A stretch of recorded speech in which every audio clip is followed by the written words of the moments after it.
الحمد لله الذي هدانا لهذا وما كنا لنهتدي لولا أن هدانا الله أما بعد اللہ جل جلالہ عم نوالہ نے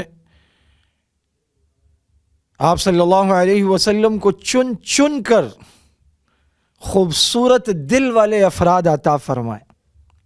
حضرت عبداللہ ابن مسعود کہتے ہیں کہ اللہ تعالیٰ نے آپ صلی اللہ علیہ وسلم کے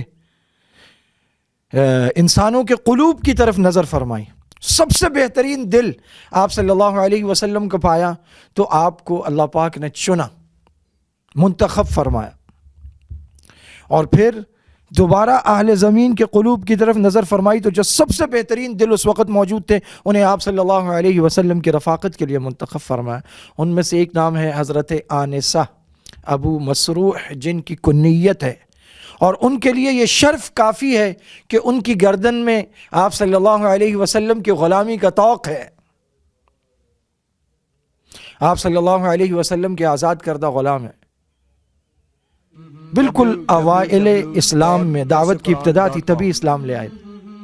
اور آپ صلی اللہ علیہ وسلم کی خدمت ہی آپ کا محبوب مشغلہ تھا۔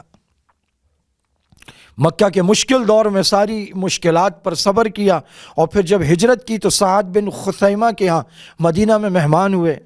اور تمام غزوات میں شریک رہے۔ بیعت شجرہ کے موقع پر جب آپ صلی اللہ علیہ وسلم کے ہاتھ پر بیعت کر رہے تھے، حضور نے فرمایا عثمان کا بدلہ لے کے جائیں گے، تو آپ صلی اللہ علیہ وسلم نے پوچھا، آپ نے فرمایا آنسہ کس بات پر بیعت کر رہے ہو؟ عرض کیا یا رسول اللہ جو آپ کے دل میں ہے نا بس اس بات پہ بیعت کر رہا ہوں، بس جو آپ کی مرضی ہے اس پہ بیعت ہے، جان قربان ہے۔ تمام غزوات میں شریک رہے، داد شجاعت دیے۔ سیدنا ابوبکر صدیق رضی اللہ تعالیٰ عنہ کے دور خلافت میں وفات پائی ہے، ان خوش نصیبوں میں ہیں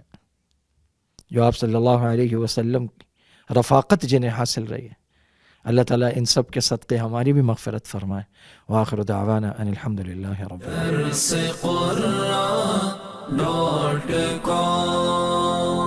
www.darsequran.com